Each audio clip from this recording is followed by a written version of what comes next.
मी मशिदींवरचे भोंगे खाली आणायला सांगितले. 17,000 माझ्या महाराष्ट्र सैनिकांवरती त्या सरकारने केसेस टाकल्या. का? कारण हनुमान चालीसा म्हणणार होते. माननीय बाळासाहेबांनी शिवतीर्थावरनं का अनेक सभांबंद सांगितलं होतं या मशिदींवरचे भोंगे खाली आले पाहिजेत. जर ती गोष्ट जर समजा राज ठाकरे करत असेल तर उद्धव ठाकरे आडवा येतोच कसा? आज या महाराष्ट्रामधल्या मी मशिदींवरचे भोंगे खाली आणायला सांगितले, आले पण खाली.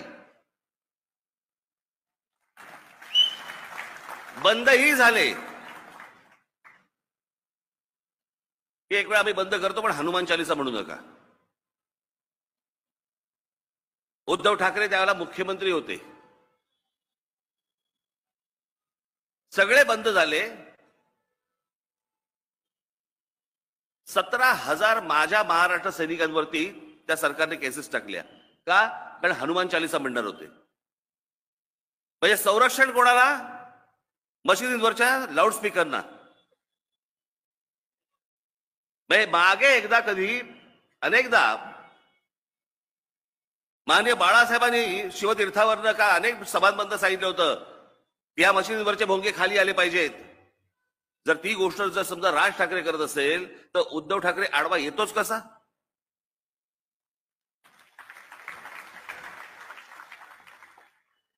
माझ्या महाराष्ट्र सैनिकांवरती 17,000 जणांवरती तुम्ही केसेस टाकता.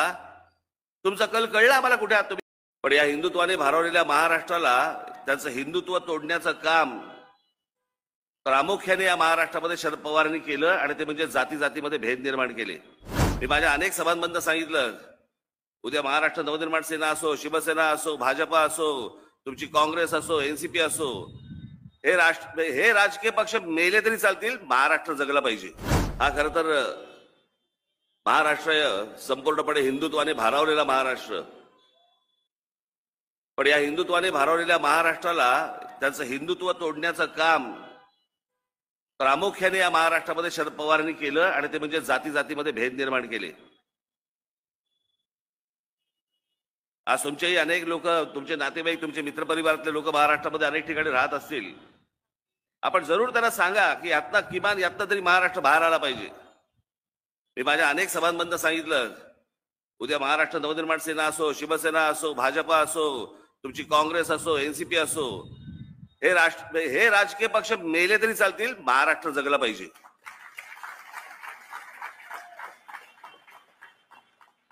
आणि ज्या प्रकारचा उत्तर प्रदेश, बिहारमध्ये ज्या प्रकारचं राजकारण चालतं तसं महाराष्ट्राचं होऊ नये. अत्यंत भीषण आणि घाणेरडी परिस्थिती महाराष्ट्रामध्ये आहे. हे राष्ट्रवादी काँग्रेसच्या जन्मानंतर या सगळ्या गोष्टी सुरू झाल्या. महाराष्ट्रामधला जो एकोपा, आमच्या संत परंपरा, आमच्या संतांनी जी दिलेली शिकवण, एकोप्याची शिकवण, एकत्र राहण्याची शिकवण, सगळं विसरून चाललोय आपण. का? यांच्या स्वार्थी राजकारणासाठी. त्यांना स्वतःच्या स्वार्थाशिवाय दुसरी गोष्ट काही दिसत नाही. 2019ची निवडणूक आपण विचार करून बघा.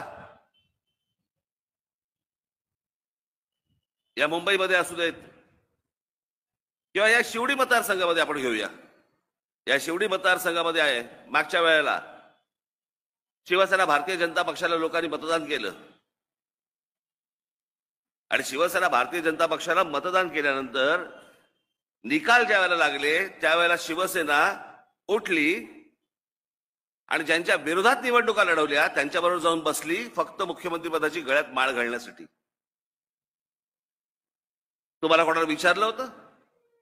तुम्हाला कोणाला सांगितलं होतं? तुम्हाला तुमच्या मताचा हा अपमान नाही वाटत? काँग्रेस राष्ट्रवादी नको म्हणून तुम्ही युतीला मतदान केलं आणि त्याच्यानंतर निकालानंतर एक पक्ष त्यातला उठतो आणि ज्यांच्या विरोधात निवडणूक लढवली त्यांच्यावर जाऊन बसतो स्वतःच्या स्वार्थासाठी.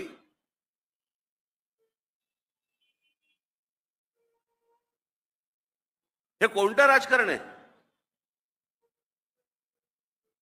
मी देशामध्ये आजपर्यंत देशाच्या राजकारणात अशी बघितलीच नाही गोष्ट की ज्यांच्या विरोधात निवडणूक लढवली निकालानंतर त्यांच्या बरोबर जाऊन बसले.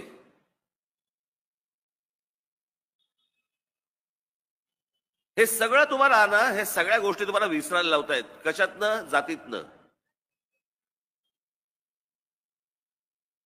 म्हणून काल परवाकडे मी एक उदाहरण दिलं की छत्रपती शिवाजी महाराज गेल्यानंतर, त्यांचं निधन झाल्यानंतर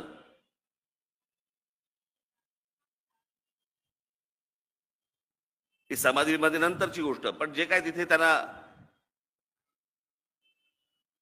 त्यांच्या अंत्यविधीकडे झाले त्या जागेवरती बऱ्याच वर्षानंतर तिथे पहिल्यांदा जर कोण गेलं असेल तिथे, तर ते आमचे ज्योतिबा फुले गेले महाराजांच्या समाधीच्या इथे. आणि त्यांनी पाहिलं की तिकडे काहीतरी सगळी अशी उद्ध्वस्त झालेली गोष्ट होती. अनेक लोक गेले असतील, आपल्याकडे काय मूर्खांचा बाजार आज नाही तेव्हा पण असेल. आणि ती उद्ध्वस्त केली कशासाठी? की त्या समाधीमध्ये काहीतरी लपवलं असेल, सोन्याच्या मोहरा असतील, हिरे माणके असतील, काहीतरी काहीतरी डोक्यामध्ये, त्याच्यामुळे ती उद्ध्वस्त केली. पण ती गोष्ट बघायला कोण गेलं पहिलं? आमचे ज्योतिराव फुले. ज्योतिराव फुल्यांनी तिथे शपथ घेतली की मी इथे एवढंच फक्त सांगतो की तुमच्या विचारांचा मी प्रचार करीन. 18 पगड जातींना एकत्र घेऊन ज्या माणसाने स्वराज्याची स्थापना केली, तिथे जाऊन ज्योतिराव फुलेंनी ही शपथ घेतली की तुमच्या विचारांचा प्रचार करीन.